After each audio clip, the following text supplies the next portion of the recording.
오늘은 주의 날입니다. 오늘은 주가 만드신 날입니다. 내가 기뻐하고 즐거워합니다. 아멘. 제가 지금 말하고 있습니다. 그죠? 제가 지금 말하고 있고, 목사님, 저도 말할 줄 알아요 하는 분들 손 들어보세요. 한 분, 두 분, 세 분, 네 분, 다섯, 여섯, 이렇게. 나머지는 말할 줄 모르시죠? 손 안 드신 분들. 이런 거 하나조차라도 내가 따라해야 되는 거예요. 이게 자그마한 디테일을 내가 자그마한 것을 놓치면은 또 그 자그마한 디테일을 내가 가져오면은 이게 차이가 있거든요. 여러분이 물론 확신이 말할 줄을 몰라가지고 그것을 확실하게 몰라가지고 안 드신 분들도 있겠지만은 그러나 내가 말할 줄 안다고 한다면은 아마 그분들은 손 들었을 거예요. 목사님, 저는 마음으로 손 들었습니다. 아니요, 마음으로 손 드는 게 아니고 우리는 생각하고 말하고 행동까지 나와야 되는 것입니다. 그것이 우리에게 나타나는 거거든요. 그런데 말입니다. 우리가 바른 것을 말한다면, 뭘 말한다면? 바른 것을 말한다면 그것은 우리에게 역사할 것입니다. 부정적인 것을 말한다면 그것을 우리를 대적하여서 또 역사할 것이죠. 여러분, 대적하는 게 사단이, 마귀가 직접적으로 대적하는 것은 아니거든요. 마귀가 와서, 사단이 와서 여러분 눈앞에서 직접적으로 대적하는 것은 아닙니다. 그건 오해예요, 오해. 그래서 자기가 한 말이, 성경에서 말씀을 하고 있는 것처럼 고린도전서에서 바울은 심었고 아볼로는 물을 주었고 자라게 하시는 것은 하나님이라고 말씀하고 있습니다. 그러니 자기가 한 말이 심은 것이고 또 물을 준 것이죠. 그런데 그것을 자라게 하는 것은 하나님이십니다. 자라게 하신 것은 하나님이 하시는 거니까 그것을 뭐 할 때요? 올바른 말을 할 때, 내가 올바른 말을 심고 또 물 줄 때, 또 그와 반대로 우리가 그렇다고 한다면 부정적인 것도 마찬가지라는 거죠. 부정적인 것도 사단이 어떻게 활성화되겠어요? 사단이라는 존재가 있고 마귀라는 존재가 있고 귀신이라는 존재가 있는데 어떻게 그들이 어떻게 활성화가 되겠느냐는 거죠. 그것은 내가 부정적인 말을 심음으로 말미암아 심고 거두는 원리니까요. 그래서 창조의 원리니까. 근데 이것은 바꿀 수가 없는 거잖아요. 창조의 원리는 바꿀 수가 없는 거예요. 심고 거두는 원리는 바꿀 수가 없는 것이죠. 그래서 그 내가 한 말이 나를 찌르는 것이죠. 사단이 내 앞에 와서 대적하는 게 아니고 내가 한 부정적인 말이 나를 찌르는 것이고 또 내가 하는 말이 나를 엎드러뜨리는 거죠. 넘어지게 하는 것이고 그런 것입니다. 누가복음에 보면은 한 여인이 나옵니다. 한 여인이 나오는데 하나님께서는 그 여인을 쓰시기로 했어요. 그리고 이 여인은 바른 말을 해요. 근데 그 남편은 선지자였음에도 불구하고 제사장이었음에도 불구하고 허튼 말을 막 하려고 합니다. 아내와는 반대로 선지자였고 제사장인데도 불구하고 허튼 말을 막 하려고 해요.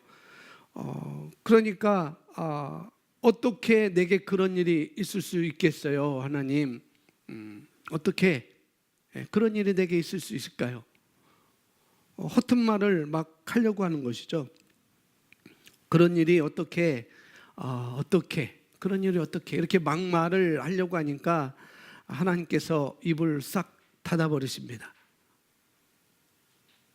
6개월 동안 입을 닫아버리셔요. 아니 10개월 동안 입을 닫아버리셔요. 많은 기간 동안 입을 닫아버리죠. 왜냐하면 그렇게 해서라도 어떻게 해요? 뭘 말하는 걸까요? 뭘 말하는? 왜 하나님께서 선지자였는데 제사장이었는데 그 입을 왜 닫아버렸을까요? 허튼 말을 하니까. 왜 닫아버리냐면은 무슨 말을 하고 싶은 거냐면은 함부로 말하지 말라고요. 함부로 오지 말아.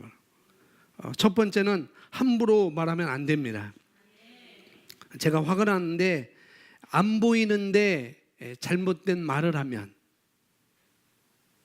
안 보이는데 또 안 보이는 데서 잘못된 말을 하면 그 잘못된 말들이 씹는 거기 때문에, 여러분이 씹는 거기 때문에 나를 공격하는 말로, 나를 공격하는 상황들로, 또 그런 상황들로 불러오는 것이죠.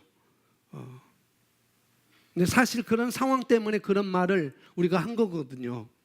그런 상황 때문에 그런 말을 우리가 잘못된 말을 하는 거지만은 그걸 악화시키는 것이고, 또 그것에 불을 지르는 것이고, 또 그것에 부채질하는 것이에요.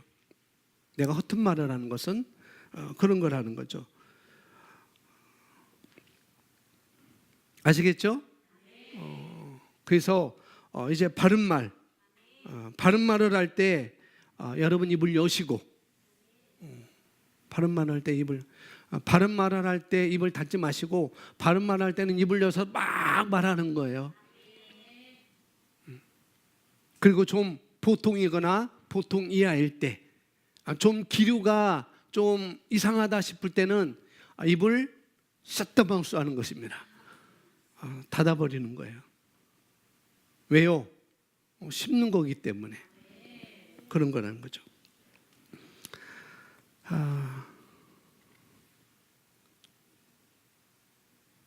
여러분에게 또 다른 사람에게 좀 이상한 기류가 온다라고 싶을 때는 입을 닫으세요. 이번에 미세먼지가 굉장히 우리나라에 많잖아요. 미세먼지가 많은데 아마 마스크 쓰고 다니는 분들이 많을 거예요. 여러분 좀 기류가 이상하다 싶을 때, 좀 보통 이하일 때, 그럴 때는 마스크를 쓰세요. 그래서 제가 마스크를 준비해 왔습니다. 뭐라고 써 있어요? 마스크 쓰세요. 마스크를 딱 쓰고 거울을 보면 나는 바른 말을 해야 되는구나. 부정적인 말을 심으면 안 되는구나. 그거라는 거죠. 여러분 마스크에 이거 하나 붙이고 다니세요. 바른 말을 하는 것입니다. 바른 말. 뭐냐면은 어떻게든 입을 잘 지키시라고요. 어떻게든. 왜요? 원리가 그러니까. 바른 말을 심으면은 그것이 내게 역사할 것이고, 부정적인 말을 심으면은 그것이 나를 대적하여서 역사할 것이고, 그런 것이라는 거죠. 자, 그럼 말씀을 오늘 보도록 하겠습니다. 오늘 복음에 대해서 말씀을 우리가 보는데, 이 복음은 생명의 복음이라는 것이죠. 그래서 오늘 제목이 생명의 복음입니다. 아마 여러분들을 아마 익히 들은 말씀일 것이고 생각이 떠오를 것입니다. JMA를 공부하신 분들은 떠오를 거예요. 제가 다른 것을 많이 속지도 않았어요. 자, 보겠습니다. 복음에 대한 당신의 개인적인 이해는 매우 중요합니다. 두말할 것도 없죠. 내가 복음을 어떻게 이해를 하느냐, 내가 이 복음을 어떻게 인식하느냐, 그것은 매우 중요하다는 거죠. 왜냐하면 당신의 삶이 곧 당신의 복음의 반영이기 때문입니다. 당신의 복음은 당신은 복음을 가지고 있습니다. 고백합니다. 나도 복음을 가지고 있습니다. 고백합니다. 시작. 나도 복음을 가지고 있습니다. 아멘. 우리 모두는 각자 복음을 가지고 있습니다. 그러나 당신의 복음은 그리스도께서 오셔서 하신 일에 대한 당신의 뭐라고요? 인식이며, 내 복음은 뭐냐면은 예수 그리스도께서 오셔서 나를 위해서 하신 일에 대한 나의 인식인 것입니다. 그리고 그 중요성과 영향력, 그리고 그것이 오늘 나와 어떻게 관련 있는가 하는 것입니다. 이런 것들이 우리의 메시지를 구성하고 있을 것입니다. 이런 것들이 내 입에서 나오는 말이 될 거라는 거죠. 그것이 긍정적이든 그것이 부정적이든 우리의 삶은 이 메시지를 반영할 것입니다. 우리가 하는 모든 일에 이 메시지에 대한 당신의 이해를 표현할 것입니다. 성경 로마서 1장 16절 함께 있습니다. 내가 복음을 부끄러워하지 아니하노니 이 복음은 모든 믿는 자에게 구원을 주시는 하나님의 능력이 됨이라. 먼저는 유대인에게요 그리고 헬라인에게로다. 아멘. 이 복음은 우리로 하여금 모든 어두움과 속박으로부터 자유롭게 하고 나아가 인생의 범위를 규정하는 모든 종류의 한계로부터 자유롭게 함으로써 우리를 더 높은 차원의 삶으로 인도할 겁니다. 아멘. 신약성경에 보면 사복음서라는 게 있어요. 마태, 마가, 누가, 요한복음, 사복음서가 있는데 이 사복음서는 예수님의 탄생, 그럼 예수님의 말씀, 예수님의 죽으심, 예수님의 무덤에 가시고 장사된 것, 그리고 예수님에 대한 부활에 대한 메시지를 아주 집중적으로 우리에게 가르쳐주고 있습니다. 예수님이 살아계실 때 어떻게 탄생하셨고 어떤 말을 사역할 때 어떤 말씀을 하셨고 또 왜 죽으셨는지, 또 죽으시고 어디에 가셨는지, 그리고 부활하신 것을 우리에게 집중적으로 말씀해 주신다는 거죠. 그리고 사도행전부터는 이제 또 배경이 좀 달라집니다. 사복음서는 그런 내용이라고 한다면은 사도행전부터는 예수님의 삶과 죽음과 부활 이후에 어떻게 그 예수를 구원자로 믿는 자에게, 이 복음을 믿는 자에게 어떤 효과를 가져오는지, 예수님을 나의 주님으로 고백한 자에게 어떤 효과가 주어지는지를 우리에게 말씀해 주시죠. 우리가 어떻게 죄 용서함을 받고 또 우리가 새로운 피조물이 되어서 하나님의 자녀가 되고 그리스도 안에서 이제는 죄와 사망의 법이 아니라 어떤 법이에요? 생명의 성령의 법에서 우리가 기능한다는 것을 새로운 그런 하나님의 자녀로 인정되는가, 이런 과정들을 잘 설명하고 있죠. 그래서 우리 기독교의 가장 기본 교리, 이것을 설명해 주고 있고, 또한 그리스도 안에 있는 자, 즉 그리스도인들이 어떤 자들인지, 어떤 신분과 어떤 권세와 어떤 능력이 있는지를 잘 설명해 주는 것은 바로 바울의 서신서라고 이렇게 말씀을 드릴 수 있어요. 쉽게 말하면은 그리스도인들이 어떤 자들인지, 내가 누구이고 예수 그리스도 안에 내가 누구이고 무엇을 가지고 있고 무엇을 할 수 있는지, 내게 어떤 권세가 있고 어떤 권리가 있고 어떤 능력이 있는지를 우리에게 잘 증거를 해준다는 거죠. 그것이 바로 사도 바울이 쓴 서신서에서 우리에게 말씀을 해주고 있습니다. 그래서 결국 이 예수 그리스도의 복음을 어떻게 내가 이해를 하는지, 어떻게 내가 가져가는지, 그 말씀을 내가 어떻게 붙잡는지, 어떤 식으로 내게 기쁜 소식이 되었는지를, 이 복음이, 예수 그리스도가 내게 주어진 그 복음이 내게 어떤 기쁜 소식이 되었는지를 결국 정확한 성경을 통해서, 이 하나님의 말씀을 통해서, 이 의의 말씀을 통해서 우리가 공부함으로 이것을 잘 알고, 또 알 뿐만 아니라 그렇게 생각을 바꾸는 것이고, 또 그렇게 우리는 이해하고 믿게 될 때, 그렇게 우리가 살아갈 때 우리 각 사람의 삶을 더 높은 차원으로 인도하게 되는 것입니다. 더 높은 차원의 삶으로 우리를 인도하게 되는 것이죠. 아멘. 마태복음 24장 14절 말씀 우리 함께 고백합니다. 이 천국 복음이 모든 민족에게 증언되기 위하여 온 세상에 전파되리니 그제야 끝이 오리라. 로마서 1장 16절로 아까 읽었던 우리가 말씀은 이 복음이라고 말씀하고 있습니다. 이 복음은 모든 믿는 자들에게 구원을 주시는 하나님의 능력이다라고 말씀하고 있죠. 거기서 말하는 로마서 1장 16절에서 말하는 이 복음은 아주 특정한 복음을 말씀하고 있습니다. 어떤 복음이요? 특정한 복음. 특정한 복음. 그리고 여기 마태복음 24장 14절에서 예수님께서 이 천국 복음, 왕국 복음이라고 이렇게 말씀을 하고 있습니다. 우리 많은 그리스도인들이 거듭났음에도 불구하고 문제가 뭐냐면은 이 복음이 어떤 복음인지, 예수님께서 죽으시고 부활하시고 승리함을 통해서 또 승천하심을 통해서 우리에게 주신 이 복음이 어떤 복음인지 정확하게 이해를 하지 못한다는 거죠. 정확하게 가져가지 못한다는 거죠. 이 복음을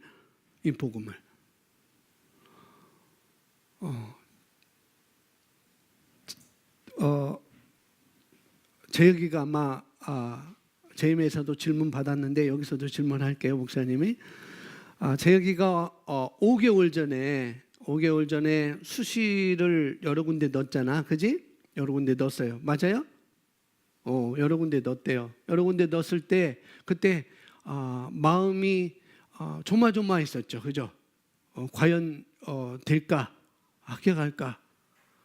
내가 점수는 좋지만은, 내가 공부는 잘했지만은, 그러나 그 대학에 나만 가는 게 아니고 나만 지원한 게 아니고 여러 사람이 지원했을 것이고, 나보다 점수가 낮은 아이들이 지원했을 수도 있고, 나보다가 등급이 좋은 아이들이 지원을 했을 것이고, 그래서 마음이 조마조마했을 거예요. 맞아요, 틀려요? 조마조마 안 했어요? 말을 해주셔야지. 네? 조금 했어요, 조금. 그래도 대단하네요, 조금만 거. 그런데 그렇게 조금 조마조마하고 이거 안 되면 어떡하지, 재수를 해야 되는가 말해야 되는가, 그런 마음이 가졌을 거예요, 누구나. 그런데 수시 어디 합격했다는 소리를 들었을 때 마음이 슬펐어요, 기뻤어요? 기뻤대요. 그것은 대학을 합격했다는 그 소식은 우리 재혁이한테는 기쁜 소식이죠. 좋은 소식인 것입니다. 그건 복음이라는 거죠. 복음인 것이고. 또 그러면 이제 재혁에게는 그게 복음이에요. 재혁에게, 우리 재혁 형제에게는, 청년에게는 그것이 복음인 것이죠. 조마조마했었는데 될까 말까 걱정이 됐고, 안 되면 어떡하나 재수를 해야 되는가, 그런 조마조마한 마음이 있었는데 딱 받는 순간 이제 평안해지고 기뻤어요. 그게 바로 복음이라는 거죠. 그게 복음이에요. 누가 좋을까? 클로이. 그리스 아카데미에서 우리 클로이가 있는데, 그리스 아카데미에서 프리패스라는 건 쿠폰이 있죠, 그죠? 프리패스 쿠폰. 그것은 뭐냐면은 그리스 아카데미 선생님이 그리스 아카데미 하는 아이들한테 하루 정도는 한글로 영어나 중국어를 올리지 않고 내 마음대로 해라, 재밌게 놀아 라는 그런 쿠폰이에요. 그걸 받을 때 클로이는 기뻐, 슬퍼? 기뻐요. 기쁘대요. 너무 기쁘지. 뭐 재밌게 노는 모습을 또 찍어 올리라니 얼마나 기쁘겠어요. 바로 그게 뭐라고요? 기쁜 소식, 굿뉴스, 복음이라는 거예요. 복음. 마찬가지.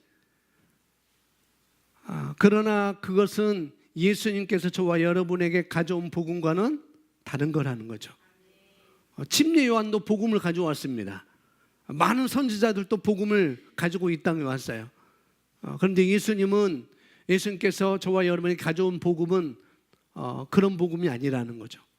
다른 복음인 것입니다. 특정한 복음인 것이죠. 그리고 이렇게 말씀합니다. 이 왕국 복음이, 이 천국 복음이 모든 민족에게 증거되기 위하여 온 세상에 전파되리니 그런 후에야 끝이 올 것이다. 무엇이 전파되어야 된다고요? 이 천국 복음이, 이 왕국 복음이, 이 복음이 뭔지 보겠습니다. 우리가 복음의 실제들을 무시할 때마다, 복음에 숨겨져 있는 진리의 메시지를 무시할 때마다 우리는 인생의 목적을 놓치고 어둠 가운데 걷습니다. 당신 개인의 삶 속에 힘들어하는 것은 당연합니다. 세상에 있는 많은 그리스도인들이 아직도 자신들의 문제 해답을 찾아다니는 것은 당연합니다. 왜요? 왜 삶 속에서, 개인의 삶 속에서 힘들어하고, 왜 아직도 그리스도인임에도 불구하고 아직도 자신들의 문제의 해답을 찾기 위해서 찾아다닐까요? 말씀 보면은 뭐 때문에? 복음의 실제들 내가 무시하기 때문에. 복음의 실제를 내가 무시하기 때문에, 진리의 메시지를 내가 무시하기 때문에 그런 거라는 거죠. 그래서 그들의 재정에 대해서 무엇을 해야 되는지 발견하려고 사로잡혀 있습니다.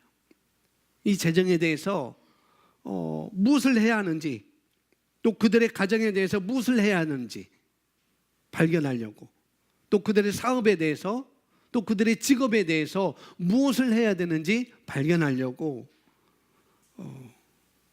또 영적 경험을 쌓기 위해서, 영적 경험을 하기 위해서 그것들에 대해서 어떤 사람들은 고통받고 사로잡혀 있습니다. 그것이 재정이든지 가정의 문제든지 직업이든지 사업이든지 그것이 영적 경험이든지, 그것을 어떻게 해야되는지 발견하려고 고통 가운데 사로잡혀 있다는 거죠. 이상하게. 왜 그럴까요? 여기 나온 것처럼 복음을 무시하는 것이고, 또 다른 말하면 다 다른 복음을 가지고 있기 때문에 그렇습니다. 목사님, 복음은 복음이지, 그렇죠, 클로이가 프리패스 쿠폰을 받는 거하고 이 복음은 너무나 다른 걸 하는 거죠. 그래서 내가 이해하는 그 복음으로 가지고 있기 때문에 정확한 이해와 인식을 하지 못하고 내가 가지고 있는 그냥 경험되어진 것, 전통적으로 내가 알아온 것들을 내가 가지고 있기 때문에 그런 힘들어하고 개인의 삶 속에서 해답을 찾지 못해서 이리저리 찾아다니는 모습을 우리가 볼 수 있는 거죠. 쉽게 말하면 이 복음을 믿지 못하기 때문에 그런 것입니다. 여러분, 혹시 여러분 그 속박받는 사람들, 뭔가에서 속박받는 사람들은 다른 사람들도 속박받게 한다는 것을 혹시 아세요? A라는 사람이 뭔가에서 속박받고 있어요. 근데 그 사람이 다른 사람까지도 속박받게 한다는 거죠. 이상한 게 아닙니다. 이상한 게 아니에요. 그래서 바울 사도는 갈라디아서 2장에서 이렇게 말합니다. 거짓 청제들이 갈라디아 교회 안에 있는 거짓 청제들, 교회 안에 있는 거짓 청제들이 뭐란가, 그리스도 안에서 우리가 가진 자유를 엿보고 종으로 삼고자 한다. 우리가 가지고 있는 자유를 거짓 청제들이 엿보고 종으로 삼고자 한다. 우리가 그리스도 안에서 누리는 자유를 몰래 감시해서 우리를 속박받게 하려고 한다고 사도 바울은 말하고 있는 것이죠. 그래서 속박받고 있는 사람들은 다른 사람들에게까지도 속박받게 하려고 한다고요. 내가 이 복음에 대해서 정확한 이해를 하지 못하면은 다른 사람까지도 그렇게 이끌 수가 있는 거예요. 그렇게 전해줄 수가 있는 거죠. 그래서 이 복음에 대해서 우리가 정확히 아셔야 되겠습니다. 정확히 가져가는 것이 중요하죠. 자유롭지 못한 사람은요, 우리가 자유해야 할 이유를 보지 못해요. 자유롭지 못한 사람은 내가 자유해야 할 이유를 알지 못한다는 거죠. 그래서 그들은 우리를 정죄합니다. 왜? 자기가 자유롭지 못하기 때문에, 다른 사람이 자유한 것을 알지 못하기 때문에 자유를 누리는 사람을 어떻게 한다고요? 정죄해요. 너 그래도 돼? 너 그러면 안 되잖아. 너 믿는 사람이 그럴 수 있어? 라고 이렇게 우리를 정죄하죠. 그리고 우리를 속박 안으로 끌어들입니다. 왜? 자기가 속박받고 있기 때문에 다른 사람도 속박받게 하려고 끌어들이는 것이죠. 그런 것입니다. 자, 계속 보시면 이 왕국 복음, 하나님 나라, 그분이 말씀합니다. 왕국이 왔다고 예수님께서 하시는 말씀입니다. 마가복음 1장 15절 말씀 함께 있습니다. 이르시되 때가 찼고 하나님 나라가 가까웠으니 회개하고 복음을 믿으라 하시니라. 아멘. 하나님 나라가 가까웠으니, 하나님 나라, 킹덤 오브 갓, 킹덤 오브 헤븐, 왕국이죠. 왕국, 킹덤, 왕국이 왔다고 말씀하고 있습니다. 그런데 지금 왕국이 오고 있는 것이 아니고 이미 왕국은, 하나님 나라는 우리에게 와 있는 것이죠. 저렴에게 이미 와 있습니다. 이미 왕국이 왔다고 이야기합니다. 그러니 뭘 믿으라고요? 복음을 믿으라고요. 복음을 믿으라고.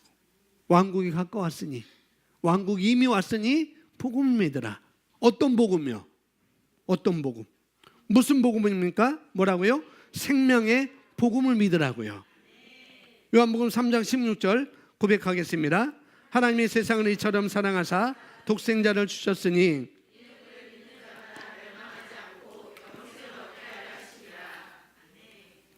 하나님께서 세상을, 저와 여러분에게, 하나님께서 세상을, 하나님께서 저와 여러분을 정죄하려고, 묶어두려고 그 아들을 보내셨다고요? 아니죠.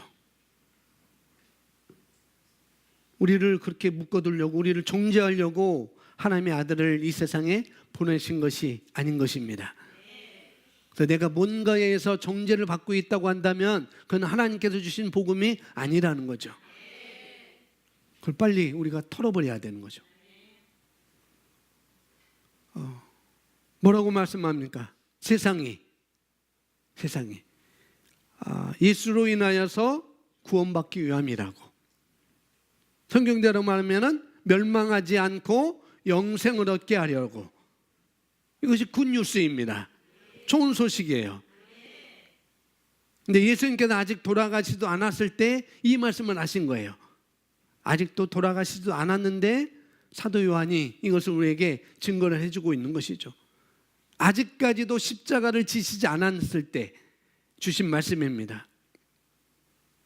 요한사도는 예수님께서 자기에게 나오실 때 요한사도는 고백을 외칩니다. 예수님께서 자기에게 세례를 받으러, 침례를 받으러 오셨을 때 세례 요한은 말하죠. 어떤 말을 해요? 보라, 세상 죄를 지고 가는 하나님의 어린 양이로다.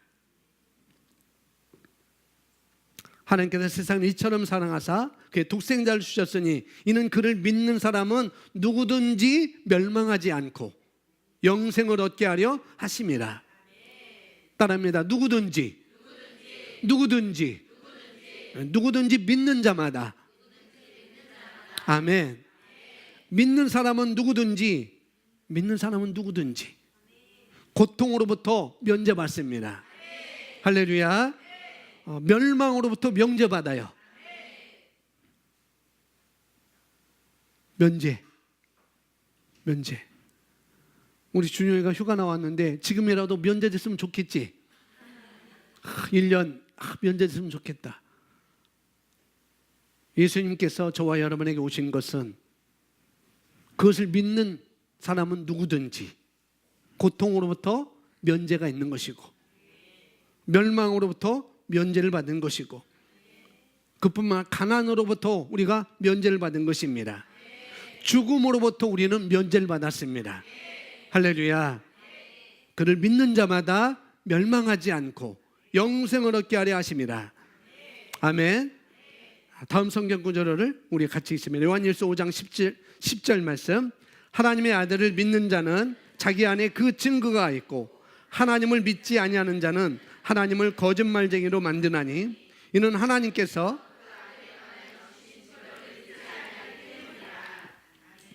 예수님께서 말씀하신 것을 기억하십시오. 하나님께서 세상을 이처럼 사랑하사 독생자를 주셨으니 그를 믿는 자마다 멸망하지 않고 영생을 얻게 하려 하심이라. 사도 요한은 다시 똑같은 것을 증거합니다. 그래서 바로 우리가 읽었던 요한일서 5장 10절 말씀이라는 거예요. 하나님의 아들을 믿는 자는, 요한복음 3장 16절은 누구든지 예수를 믿는 자는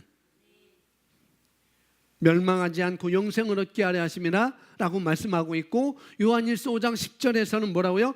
하나님의 아들을 믿는 자마다, 하나님의 아들을 믿는 자는 자기 안에 뭐가 있다고요? 증거가 있고, 하나님의 아들을 믿지 아니하는 자는 하나님은 거짓말쟁이로 만드나니 이는 하나님께서 그 아들에 관하여 주신 증거를 믿지 아니하기 때문이라. 이어서 11절에서는 이렇게 말씀합니다. 거기 기록이 안 되죠. 또 증거는 이것이다. 또 증거는 이거야. 이것이 증거야 라고 말하죠. 어떤 것이 증거인가? 하나님께서 우리에게 영생을 주신 것, 멸망하지 않고 영생을 얻게 하려 하심이라. 이것이 증거라는 거예요. 이것이 증거. 하나님께서 우리에게 영생을 주신 것과, 증거는 뭐라고요? 하나님께서 저와 여러분에게 영생을 주셨다는 거예요. 그 영생은 하나님과 같은 생명을 말하고 있습니다. 하나님과 같은 생명. 그리고 이 생명은 그 아들 안에 있다는 것이라. 이것이 하나님께서 우리에게 영생을 전달해 주신 증거라고 이야기를 합니다. 그건 다른 말로 하나님의 본성인 것이죠. 하나님의 본성, 하나님과 같은 생명, 이것을 간증하고 있어요. 이것을 선포하고 있습니다. 하나님께서 저와 여러분에게 그분과 같은 동일한 생명을 주셨다는 것, 그것이 영생이죠. 조의 생명입니다. 할렐루야. 이것이 우리에게 주신 영생의 증거입니다. 그리고 이 영생은 그의 아들 안에 있는 것입니다. 하나님께서 우리에게 주신 생명은 그의 아들 안에 있는 생명입니다. 이 생명은 다른 곳에 없습니다. 이 생명은 어떤 종교에서도 찾아볼 수 없어요. 어떤 사람에게서도 찾아볼 수 없어요. 어떤 사람에게서도. 오직 예수님 안에 있는 것입니다. 이 생명, 하나님 같은 생명, 이 영생, 이 조의 생명은 오직 예수님 안에 있는 것이죠.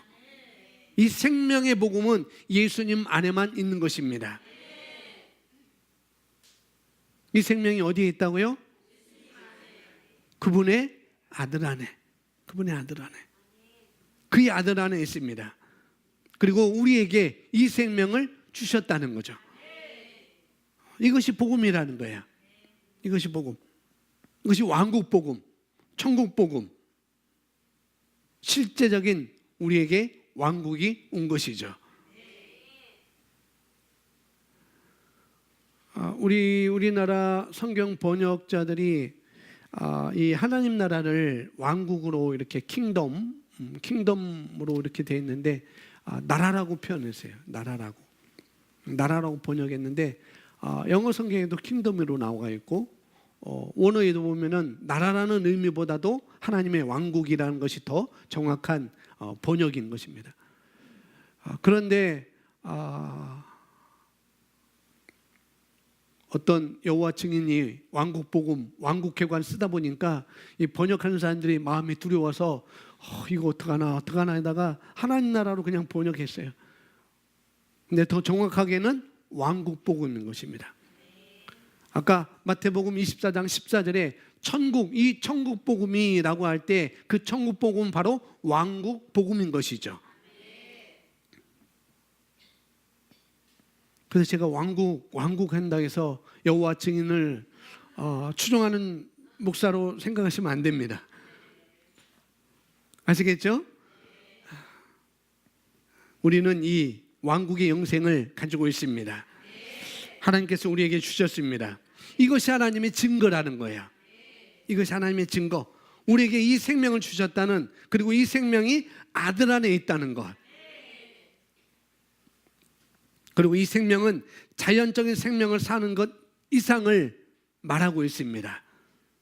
그냥 우리가 태어나고 우리가 자라고 또 학교 다니고 결혼하고 직장을 갖고 자녀를 낳고 죽는 것 이상의 그런 것 이상의 생명이라는 거죠. 이해가 되시죠? 하나님의 생명은, 그 아들 안에 있는 생명은 내가 태어나고 자라고 먹고 학교에 가고 결혼하고 또 죽고 하는 그 생명 이상이라는 거죠. 계속 보겠습니다. 당신이 보고 경험하는 것들을 넘어서 존재하는 실제가 있습니다. 예수님께서 다른 생명에 관해서 말씀하고 계신 것입니다. 요한일서 5장 12절 말씀입니다. 아들이 있는 자는 생명이 있고 하나님의 아들이 없는 자는 생명이 없느니라. 그 아들이 있는 자는 생명이 있고 우리가 아들을 가지고 있다면 그 생명을 가지고 있는 것입니다. 아들을 가지고 있다는 거 볼까요? 예수 그리스도를 내가 나의 주님으로 모셔드린 것. 하나님께서는 이 말씀에 보세요. 하나님께서는 저와 여러분이 이것을 얻게 될 것이라고 말하지 않았습니다. 얻게 될 거야, 얻게 될 거라고 그렇게 말하지 않았다는 거예요. 아들을 가지고 있는 이 생명, 예수 그리스도가 가지고 있는 이 생명을 이미 우리는 가지고 있다고 말하고 있는 것이죠. 우리는 아들의 생명을 가지고 있습니다. 이건 더 이상 약속이 아니라는 거죠. 실제예요, 실제.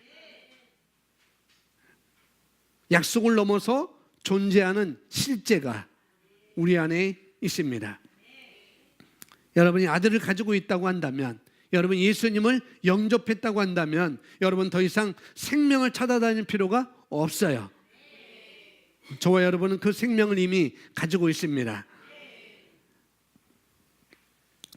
자, 보면 우리는 이 생명을 효력 있게 해야 합니다. 이 생명을 어떻게 해야 된다고요? 효력 있게 해야 된다고요. 이 생명을 내가 가지고 있는데 그것을 효력 있게 하려면은 첫째로 이 생명을 우리가 가지고 있다는 것을 알아야 된다는 거죠. 알아야 돼요. 인식하셔야 돼요. 인식. 무엇을 찾고 있습니까? 종교는 말합니다. 생명을 가지려면 순결해지도록 힘쓰라고, 평안해지도록 노력하라고. 종교는 하나님께서 무언가를 하시도록 만들기 위해서 이것을 하고 저것을 하라고 하지만, 그러나 아들을 가지고 있는 자는 누구든지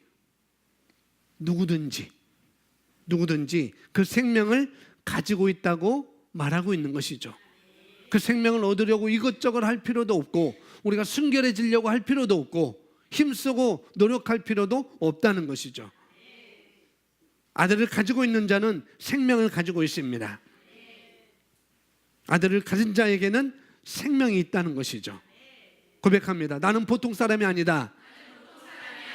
나는 탁월한 사람이다. 나는 특별한 사람이다. 예, 맞습니다. 우리는 자연적인 인간의 삶을 살고 있지 않습니다. 우리는 그보다 더 나은 생명을 가지고 있기 때문인 것이죠. 저와 여러분에게는 생명이 있습니다. 우리 안에는 생명이 있습니다. 베드로전서 1장 23절 같이 고백합니다. 너희가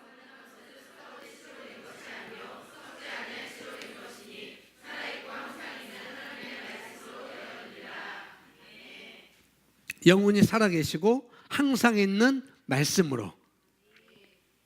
복음이 말합니다. 당신은 이미 도착했다고, 당신은 이미 가지고 있다고.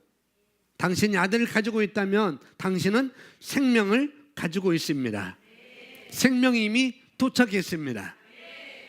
그 생명을 이미 가지고 있어요. 이것이 인간의 생명 그 이상의 것입니다. 아멘. 인간의 생명 그 이상의 것, 저 여러분 안에 그 이상의 것을 가지고 있습니다. 낳고 자라고 학교 가고 결혼하고 살다가 죽는 그 이상의 생명을 우리는 가지고 있다는 것이죠. 우리 안에 아들을 가지고 있다면 우리는 생명을 가지고 있는 것이죠. 그냥 지나가는 생명이 아니라는 거죠. 순리대로 지나가는 생명, 그런 생명이 아닌 것입니다.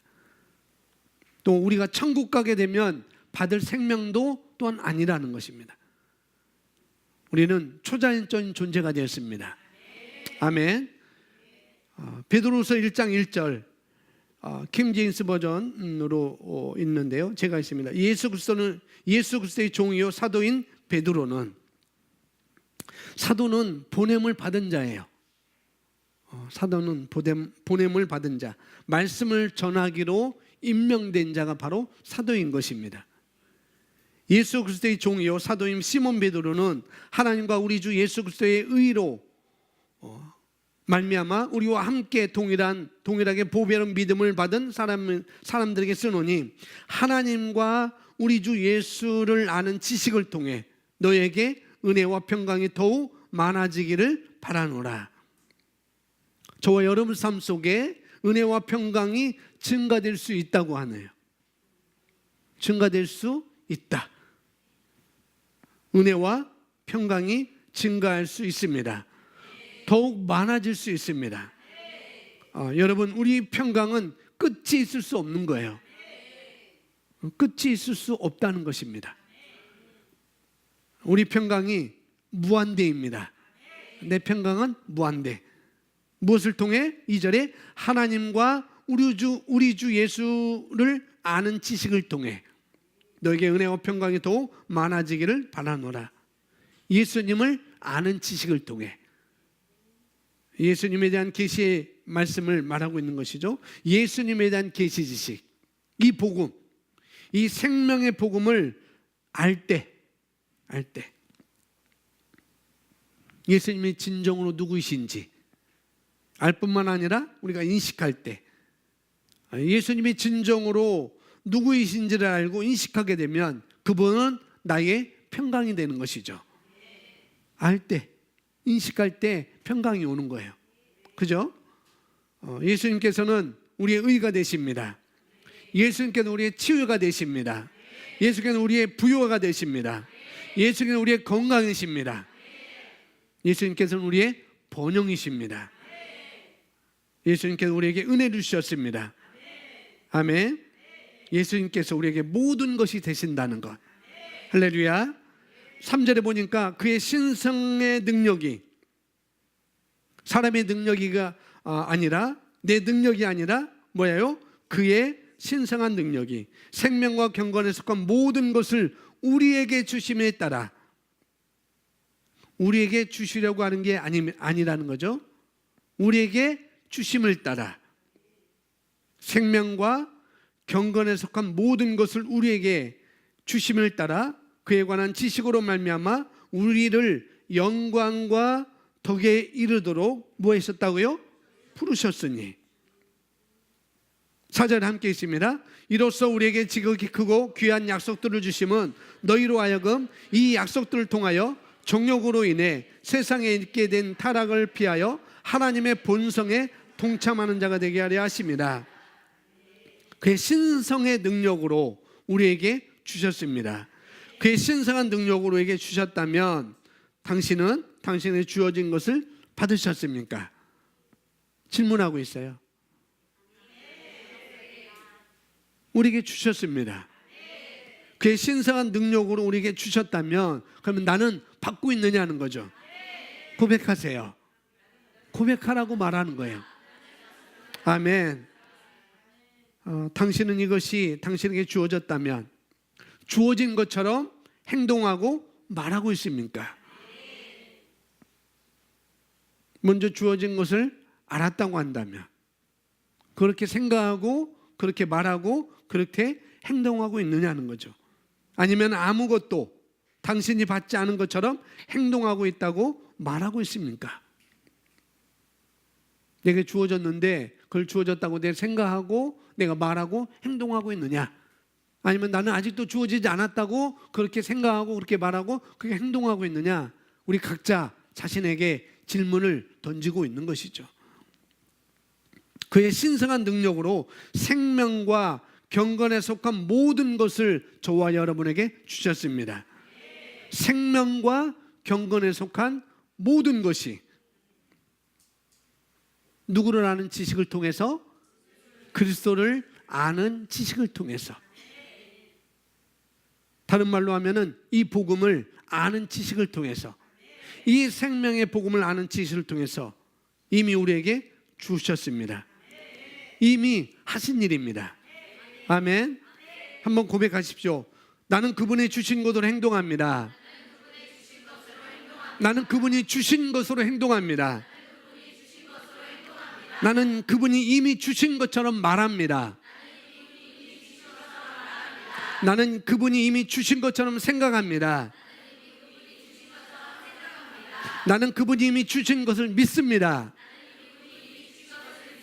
아멘. 그분은 우리가 영광에 이르도록 부르셨습니다. 여기서 말하는 영광은 하나님의 실제적인 나타남을 말하고 있어요. 영광은.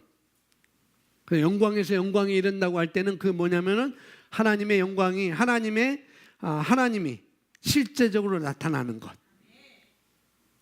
능력으로, 기쁨으로, 평안으로 실제적으로 나타나는 것. 그래서 영광이 이르도록 그리스도 그리고 덕에 이르도록, 덕은 여기서 능력을 나타냅니다. 덕에 이르도록, 그분은 능력에 이르도록 우리를 부르셨습니다. 그분은 우리를 영광과 능력에 이르도록 부르셨어요. 아멘. 종교는 뭐냐면은 그분은 우리를 고통으로 불렀다고 말합니다. 종교는. 그래서 지금이 교회력으로 하면은 지금 사술전 기간이에요. 예수님이 부활하시기 전에 40일 동안 예수님이 순환받은 것. 그래서 아마 교회마다 뭐죠? 영화 패션 오브 크라이스트를 많이 상영할 것이고, 이 40일 동안 금식하는 목사님들 계실 것이고, 많이 그럴 겁니다. 그리고 어떤 특정 종교에서는 이 기간 동안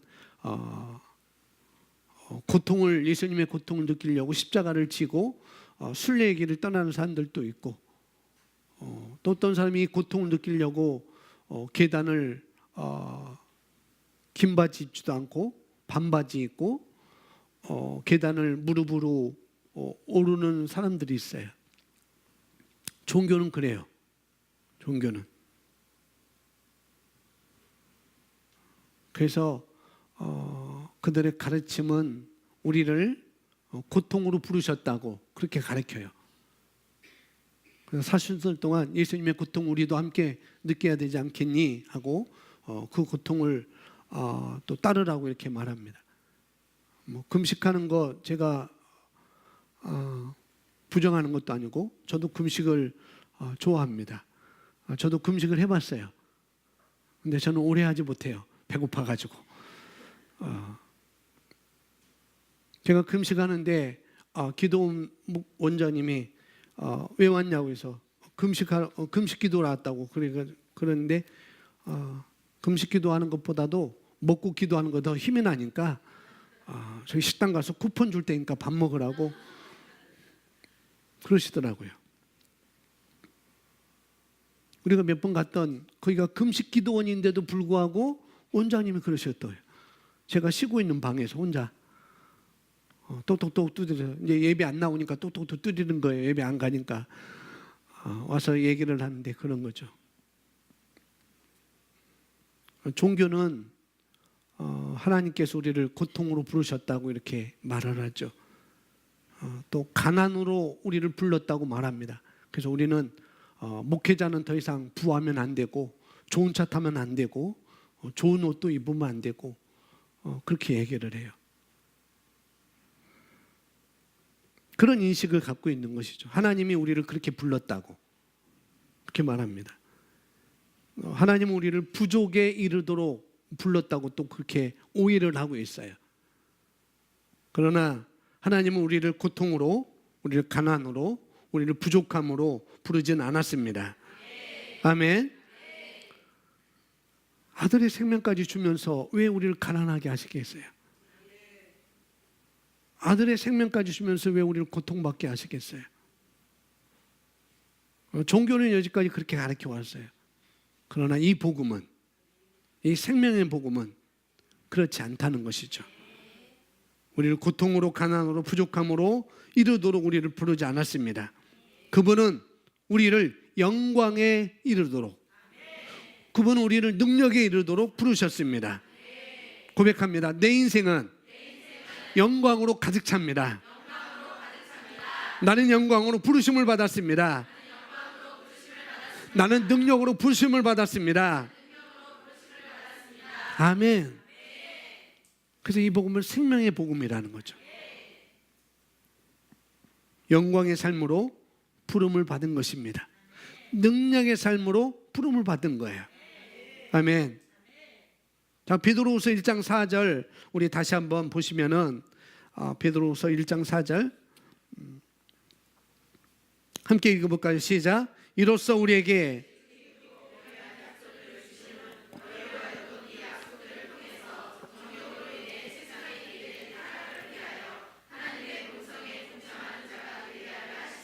아멘. 하나님의 본성에 뭐하는 자가?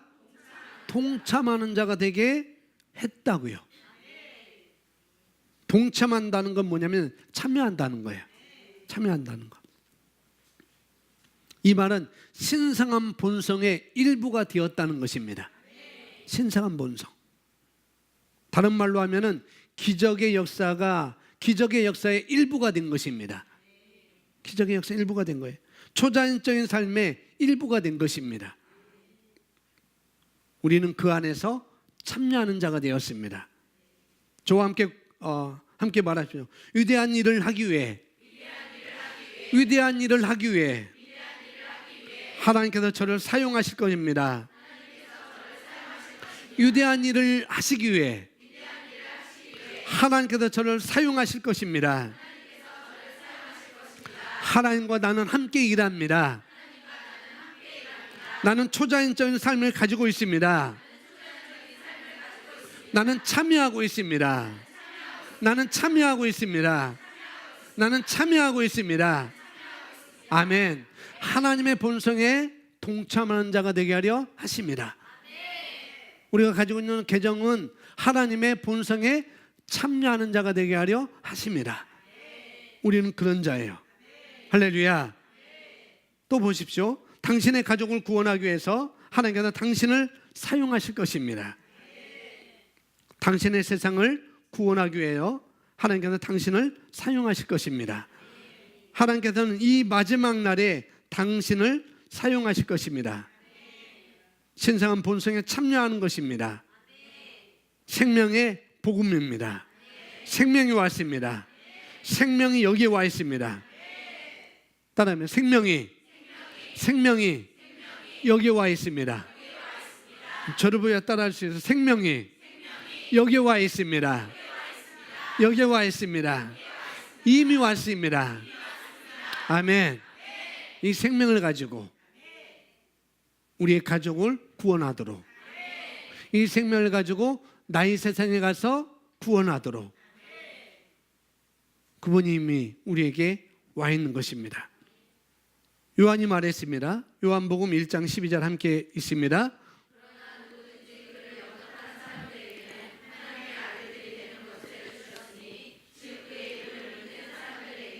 아멘. 능력을, 그러나 누구든지 그를 영접한 사람들에게는 다른 번역으로 써놨어요. 하나님의 아들들이 되는 권세를 주셨으니, 이 권세는 권리, 능력을 말합니다. 똑같은 말이에요. 권세나 권리나 능력이나. 근데 능력을, 권리를, 권세를 주셨으니 하나님이 이 아들들이 될 수 있는, 하나님의 아들들이 될 수 있는, 하나님의 아들들이 될 수 있는. 그래서 그들은 혈통으로 태어나지 않았습니다. 아멘. 따라하면 나는 혈통으로 태어나지 않았습니다. 아멘. 13절에 말해요. 이는 혈통으로나 육정으로나 사람의 뜻으로 나지 아니하고 오직 하나님께로부터 난 자들이라. 그 생명을 가진 자는 혈통으로 태어난 것도 아니고 육정으로 태어난 것도 아니고 사람의 뜻으로 태어난 것도 아니고, 그죠? 맞아요. 우리 엘빈이 태어난 것은 사람의 뜻으로 태어난 것이 아니고 하나님의 뜻으로 태어난 거예요. 그렇지? 아멘. 맞아요. 저 또한 그래요.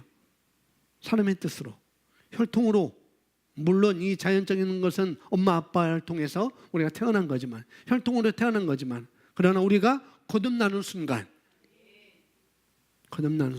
옛사람은 벗어버리고 우리는 새로운 사람이 되었습니다. 할렐루야. 그래서 거듭난 저와 여러분은 혈통으로 태어나지 않았습니다.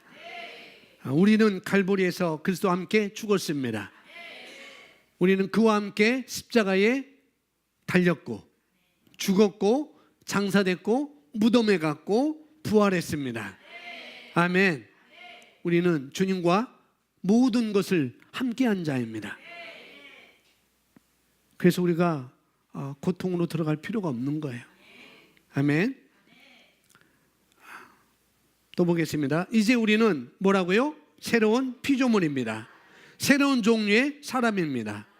혈통으로 나지 아니하고 하나님의 생명이 우리 정맥에 흐르고 있습니다.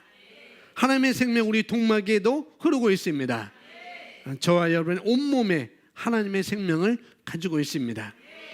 고백하십시오. 내 몸에 있는 모든 뼈에도, 내 몸에 있는 모든 뼈에도 하나님의 뭐가 흐르고 있어요? 생명이 있어요.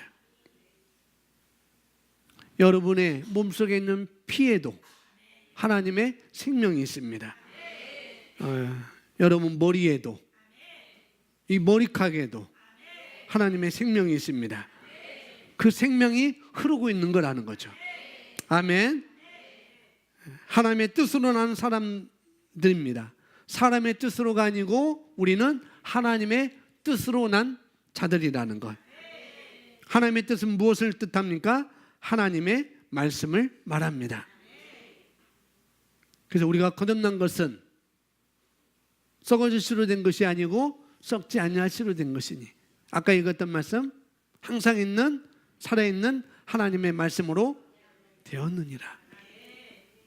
우리는 하나님의 말씀으로 거듭난 사람들입니다. 우리는 말씀으로 난 사람들입니다. 혈통으로 난 자들이 아니라는 것. 그래서 우리 몸이 아플 때, 내 몸이 아플 때 왜 우리가 나야만 되는지, 내 몸이 아파요.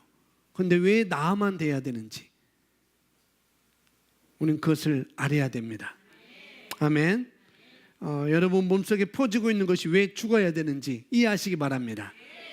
우리는 말씀으로 태어났기 때문에, 생명이 내 안에 있기 때문에, 아들이 내 안에 있기 때문에, 아들이 가지고 있는 생명이 내 안에 있기 때문에 생명의 복음이라는 거죠. 그래서 내 몸속에 내 몸이 아픔을 가지고 있을 필요가 없어요. 내 몸속에 흐르고 있는 모든 것도 있을 필요가 없는 것입니다. 그것은 사라져야 되는 것이고, 그건 떠나가야 되는 거죠. 우리에게는 전염병이 머물 수 없습니다. 아멘. 그렇게 우리는 고백하는 거죠. 이 복음은 생명의 복음입니다. 그러니 만약에 어떤 사람이 고통을 받고 있다고 한다면 이 복음을 들려주는 거예요. 아멘. 그럼 이 복음이 그에게 생명을 전달할 것입니다. 복음은 생명의 복음이기 때문에 내가 말해줄 때 내 말이 가는 게 아니고 생명이 가는 거예요. 아들의 생명이 가는 것입니다. 그럴 때 그는 새로운 사람으로 분명히 일어서게 될 것입니다. 이것은 생명의 복음입니다. 생명이 왔습니다. 아프고 죽어가고 있으면 뭐하고 있습니까? 생명이 있습니다. 몸에 마비도 치유될 수 있습니다. 이거 성경에 나오죠. 누가복음에 몸의 마비도 치유될 수 있다는 것. 예수님이 보여주셨어요. 안식일날 예수님이 회당에 가셨어요. 근데 거기에 한 손, 오른쪽 손 마른 자, 쉽게 말하면 오른쪽 손이 마비됐어요. 쓸 수가 없는 거예요. 그에게 예수님은 가운데로 와라. 그리고 일어서 그렇게 말씀하시면서 예수님은 그 서 있는 그 한편 손 마른 사람에게 내 손을 펴봐. 한 번도 펴본 적이 없는 마비된 그 사람에게, 한편 손 마른 사람에게, 야, 내 손을 펴봐. 피니 그 손이 펴졌더라 라고 누가복음 6장에 우리에게 말씀하고 있어요. 뭐 때문에? 그 아들에게 있는 생명 때문에. 아들에게 있는 생명 때문에. 뭐 좋은 것만 하니까 좋은 것만 해야죠. 무화과나무는 제가 설명 안 해도 되겠죠? 왜 그랬을까요? 그 아들에게 뭐가 있기 때문에? 생명이 있기 때문에. 그렇다 한다면은 그 생명이 어디에 있다고요? 내 안에 있어요. 내가 그 생명을 풀어낼 때 결과는 오게 됩니다. 아름다운 결과, 은혜의 결과, 풍성함의 결과 우리에게 오게 되는 것이죠. 아멘. 마지막이 있습니다. 시작. 생명이 왔습니다. 시작. 생명이 왔습니다. 나의 인체에서 자라지 않던 부분이 이제 자랄 수 있습니다. 생명이 왔습니다. 생명의 복음입니다. 왜 그럴까요? 예수님께서 가져오셨기 때문입니다. 예수님께서 말씀하십니다. 기운내라, 내가 세상을 이겨노라. 생명이 왔습니다. 할렐루야. 아멘. 나의 인체에 자라지 않던 부분이 이제 자랄 수 있습니다. 우리 준용이 보니까 키가 커졌어요. 갈 때보다. 자기도 그걸 느낀대요. 그 1cm가 아닐지라도 10cm 커져야 자란 건가요? 1cm 자라면 자란 것이 아닌가요? 그죠? 자란 겁니다. 0.3mm 해도 자란 거예요. 0.5mm 해도 자란 거예요. 왜요? 우리 안에 생명이 있기 때문에. 그 생명은 번식하게 되어 있어요. 자라게 되어 있어요. 그러니 나는 키 작다고 여기시는 분들 자라게 되어 있습니다. 목사님, 내가 지금 나이가 몇인데 그러지 말라고요. 나이가 100세나 됐는데도 믿음이 약하여지지 아니하고 생명이 있다는 걸 인식하세요. 그리고 그걸 풀어내세요. 클 수 있어요. 나는 몇 센치까지 클 것이다. 아멘. 아멘. 우리 기도하겠습니다. 제가 요한복음 16장 33절 제가 읽어드리고 기도하겠습니다. 요한복음 16장 33절에 이렇게 말씀합니다. 이것을 너희에게 이르는 것은 너희로 내 안에서 평안을 누리게 하려 함이라. 세상에서는 너희가 환난을 당하나 담대하라. 내가 세상을 이기었노라. 그분이 내 안에 와 있습니다. 기도합니다. 우리 함께 이 시간 기도하겠습니다. 이 생명의 복음, 내가 이것을 얼마나 인식하느냐, 내가 이 진리를 얼마나 무시하지 않고 내가 인식하느냐, 거기에 따라서 우리에게 풀어질 것입니다. 그 생명은 제한이 없습니다. 그 생명은 무한대예요. 그것이 어떤 것이라 할지라도,